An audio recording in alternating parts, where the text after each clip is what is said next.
آج کی سب سے بڑی خبر اب سے کچھ دیر پہلے آپ کے سامنے بھی پہنچی، وہ تھی کہ وزیر اعظم پاکستان نے فیلڈ مارشل سید عاصم منیر کی بطور chief of the army staff اور چیف آف ڈیفنس فورسز تعیناتی کی جو سمری ہے وہ منظوری کے لیے ایوان صدر بھجوا دی ہے، اور ظاہر ہے کہ وہ chief of the army staff کے ساتھ چیف آف ڈیفنس فورسز بھی ہوں گے، اور یہ تعیناتی 5 سال کے لیے ہوگی۔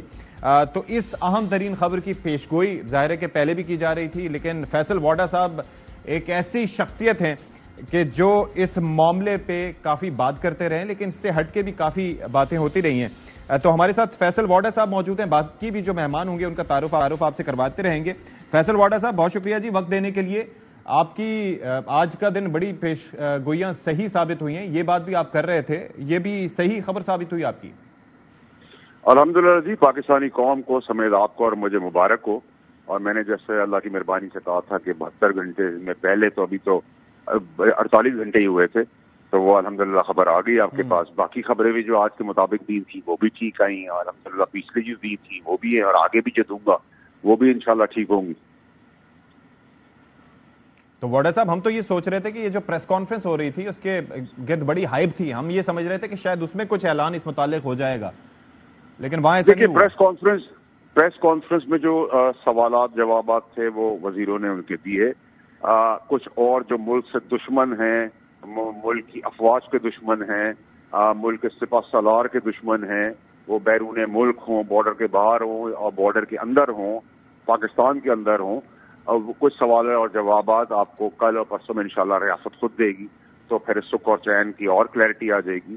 تو یہ تو دشمنوں کے لیے آج ایک بہت زبردست مارکہ ہوا ہے کہ جو اندرونی اور بیرونی جتنے دشمن ہیں ان کو پتہ چل گیا کہ جس نے جنگ جیتی، جس افواج نے، جس فوج نے، جس سپہ سالار نے ہمیں جنگ جتوائی، اس میں ہمارے ایئر فورس کے چیف، ہمارے naval chief including field marshal general Asim Munir صاحب، اور ویل ڈیزرو پوزیشن کے اوپر ہیں۔ تو ریاست اس کا جواب انشاءاللہ آپ کو آنے والے کل یا پرسوں میں وہ بھی دے گی، جو سوال اور جواب رہ گئے ہیں۔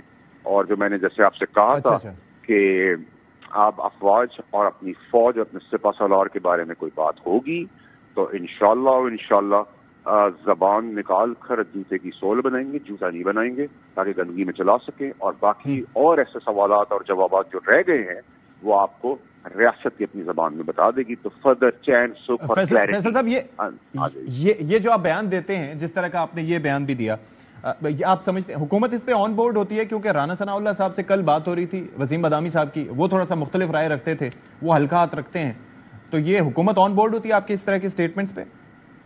دیکھیں جی، رانا صاحب میرے دوست ہیں، میں اپنی بات پہ قائم ہوں، اور میں جو بات کرتا ہوں اللہ کی مہربانی سے ٹھیک نکلتی ہے۔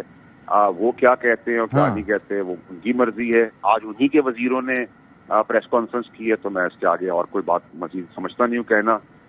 میں وہ ذمہ دار ہوں جو میں بات کرتا ہوں، میں وہ ذمہ دار ہوں اور میں وہ سمجھتا ہوں جو میں خود اپنے بارے میں سمجھتا ہوں۔ مجھے فکر نہیں ہے کہ کون کیا بکواس کر رہا ہے اور کیا کہہ رہا ہے کیا نہیں کہہ رہا۔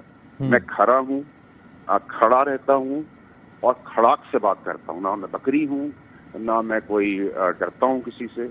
تو میں تو اپنی بات کرتا ہوں، اور اللہ نے ابھی تک عزت رکھی ہے، آگے بھی عزت رکھے گا۔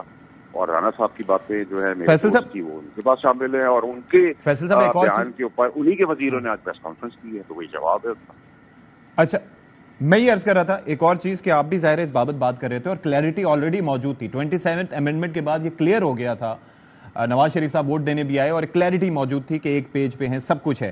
لیکن یہ جو سازشی عناصر تھے، اور خاص طور پر جن لوگوں نے اپنی دکانیں چمکانے کی کوشش کی، اس اہم موضوع پہ کہ آپ دیکھیں کہ پڑوسی ملک جو ہمارا دشمن ہے ان کو بھی موقع ملا باتیں کرنے کا، اب تو ظاہر ہے کہ وہ ساری چیزیں دم توڑ گئی ہیں، تو کتنا ضروری تھا اس چیز پہ جلد از جلد عمل درآمد ہونا، یا نوٹیفیکیشن کا اجرا ہونا، یا سارے کام وقت پہ ہونا؟ پروپیگیٹ کیا گیا ہے، اس پروپیگیٹ کے اندر جن جو ڈھول بجاتے رہے ہیں، جو افغانستان سے لے کے انڈیا تک ڈھول بجاتے رہے ہیں، ان کا تب ڈھول بجنے کا ٹائم شروع ہو گیا، ٹھیک ہے۔ نمبر 1، منطقی انجام تک کیسز بھی جانا شروع ہو جائیں گے۔ جو بگوڑے وہاں بیٹھے ہوئے ہیں کے پی کے اندر، کیڑے مکوڑے لٹر کے جو ہیں، وہ بھی ان کو بھی نکال کے باہر لگائیں گے۔ جو بزدل قسم کے لوگ ہیں، جو کبھی پالتو ہوتے تھے، داڑھی صاحب کے، وہ آج کل انفارمیشن سیکرٹری بنے ہیں، اس ٹائپ کے بہت سارے لوگ جو ہیں ان کو بھی نکالا جائے گا۔ اور میں تو میری خواہش ہے کہ کے پی کے غافر صاحب چلائیں اس کو ڈیموکریٹک وے میں، اور وہاں گورنر راج نہ لگے گا تو پھر کچھ بچے گا نہیں۔ میرا چھوٹا بھائی ہے انفارمیشن منسٹر